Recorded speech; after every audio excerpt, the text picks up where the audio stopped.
What is up, everybody? Check it out, the market rally. And you log in, you think, wow, I'm talking about the card market. Well, I kind of am. I'll tell you about my own personal biases and tell you kind of, going a little bit deeper into it, right?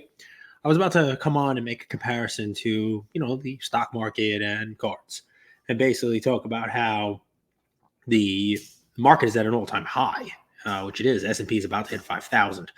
But for the most part, it's driven by what's being referred to as the Mag 7, your Nvidia, your Amazon, Apple, Meta, Tesla, et cetera, right? Your tech stocks, right? Your AI players and the like. And they're driving so much of the numbers and so much of the growth. I was going to make a comparison to cards and say, cards are there's two ways of going, right? The rally is not broad. It's so concentrated in these runners, these stocks that are running.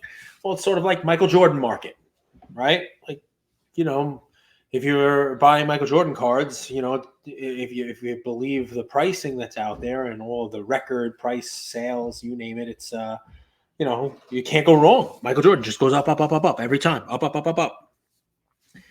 And I was going to say, oh, well, that's not really fair. The rest of the market is kind of, flattened out and the whole deal. But it's not true. You just have to kind of like look a little bit deeper, right? Look a little bit under the radar. There are plenty of stocks outside that 7 that are doing well. And I implore you guys, it's funny. I guess maybe memory lane doesn't pay for it. All of the influencers that are out there are getting paid for everything. The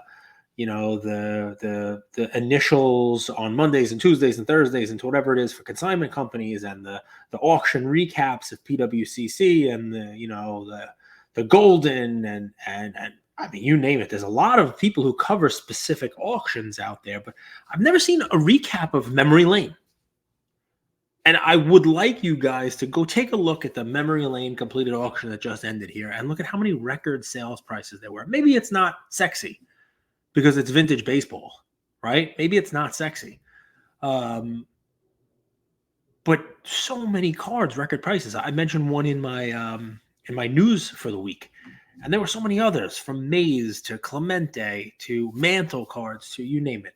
And again, I know the new breed, the new collector who has come in, the new participant who's come in. Vintage baseball is for crusty old men like me, right? Nobody has fun in it, but there are cards that are just continuing to set new highs. And we're talking about cards that are setting highs compared to 2021. When if you look at almost anything else, 2021, 2022 prices are, this peak that you just want to forget about. No, some of these cards are improving upon the prices that they sold for then. It had me thinking, especially when you talk about the overall market. Are you bullish? Are you not? Some of these stocks, a Nvidia, for example, or a Tesla, or some of these other, high-flying new companies, they remind me of a lot of the ultra-modern stuff. And that doesn't mean that it's a bad investment. That doesn't mean that it's a bad player, right? I mean, Patrick Mahomes is an ultra-modern, I would say, and yet look what he's doing. The guy could potentially win his 3rd Super Bowl this week. Prices on him are supported, but some of these other high flyers, when we talk about this, their pricing is based on potential, right? And their potential to be winners, their potential to succeed, and kind of everything has to break right for them to to kind of grow into their valuation. Is that the right way of saying it? And it's just a fun little thing that I was thinking about. You kind of missed the forest for the trees, especially because I feel like a lot of the reason that the baseball vintage stuff goes up in price is because the people who are buying it, for the most part, I'm not going to say everyone, especially in the high end, but the people who are buying it for the most part are not buying it to resell. And that is the reason why the price increases. Now, again, like I said, don't get me wrong. I talked about the Walter Johnson T204 Ramley card that sold for $376,000 and set a record. It previously sold for $2 and change. It was the same card that sold in 2021 for $2 and change. So between 2021 and early 2024, 2.5 years, the card went from $2 and change to high threes. The person who bought it, it was the exact same copy. So it's not every case where we say, collectors are buying them and that's why they're worth it. No, but there are people out there who want to add these high-end, high-value, collector pieces. It doesn't have to be a card from 1910 or even the 50s. You see strong prices for low pop, rare cards in the 70s, cards in the 80s. Um, you see like George Brett rookies and, Molitor Trammell rookies and, things from the late 70s. I mean, even the Ricky Henderson rookie in 1980 is holding up. I would even say that, some of the Tiffany rookies from the 80s are also holding up. It's an interesting thing to watch because it's such an overlooked segment, right? And I think a lot of people are buying them because, that those are the cards they like. I have some myself. But to see that they're actually appreciating in price is just something I think gets overlooked and doesn't really get much, airtime from the hobby. Instead, you got a lot of people out there talking about buy your sealed VHSs and sealed video games, and look at all these Brock Purdy cards. Purdy could win a Super Bowl this week. That would be fantastic. Brock Purdy's cards are priced pretty high. I mean, they're not Mahomes level yet, but they're pretty high. I mean, I would be nervous. Doesn't mean you shouldn't buy him. I mean, maybe the guy wins the next 4 Super Bowls, and all of a sudden, anybody who bought him now is out there, screaming from the rooftops about how smart they are and how much money they made in those cards. It's entirely possible, right? Anything is. So anyway, it was just kind of an opening salvo of, I've been watching the market a little bit recently, and probably more than I should actually, and, draw some comparisons, draw some fun little, lessons learned in there to what I'm doing in the hobby. And it's an interesting thing. I got to tell you, it's been a while since we talked about, your collection audit. Man, the market, it just moves every day, and it's amazing, right? We have these cards, we have cardboard that, people may have collected and bought.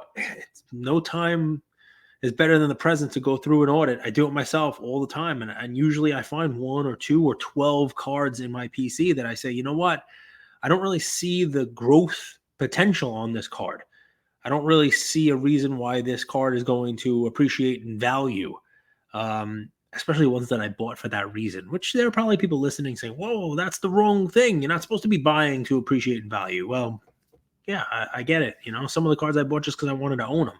But even those, they've gone up in value so much that you think to yourself, all right, well, maybe it continues going up. Maybe it doesn't.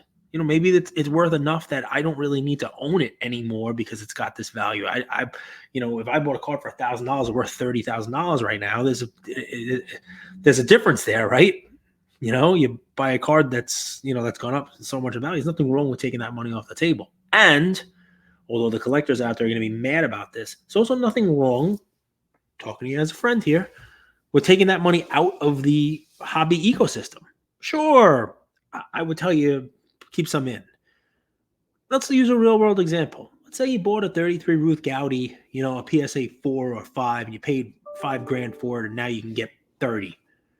Nothing wrong with taking that 30 and going and buying, hunting for the right one, buying a nice 2, right?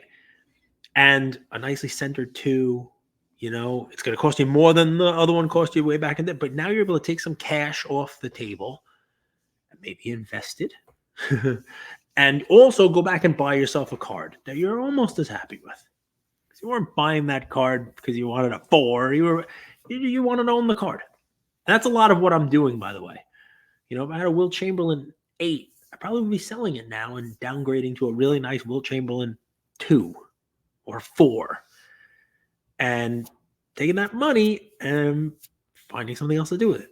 Now, for many people out there who are in the hobby daily, and they're grinding and they're going to shows and they're picking up lots and they're buying and selling and buying and selling, that cash you might put all of it back into the hobby because you have a system, you have a grind, you have some fun stuff to do. I would tell you, try not to buy wax. Don't buy too many boxes because, that's usually not a recipe for, increasing your bankroll. But it harkens me back to a guest that we had a long time ago, Buster, from Hoops Nation, and he was on as a guest. I think he was on multiple times, but one of the times he was on, I remember it, and it stuck with me. He was buying things. He talked about it as a museum, right? Like, these cards, they are, when you buy a card or a piece of art or anything like that, it's not generating an income for you, right? There's no dividend being paid out. Darren Ravel tweeted recently, that some stocks that are out there, that the ones that don't pay dividends. Oh no, it wasn't Darren Ravel. He tweeted something similar, but Mark Cuban, stocks that don't pay dividends are like buying baseball cards. He actually said this. Go ahead and take a look. And it was, basically like you're buying it with one goal, and that is to ultimately sell it to someone who is willing to pay more than you paid for it. Sounds familiar, right? I don't know, call it the greater fool theory, but it's the greater fool theory. And there's some technique in there, right? You want to buy a card now, and hopefully performance, helps you sell that card to somebody down the road for more money. But what Buster was saying was, unless you put it in a museum and the museum's paying you for it, these cards are not, while you hold them, they're not churning off a dividend. They're not paying you. Nothing wrong with taking some money off the table and buying some stock that pays you a dividend, and then using the dividend to buy cards.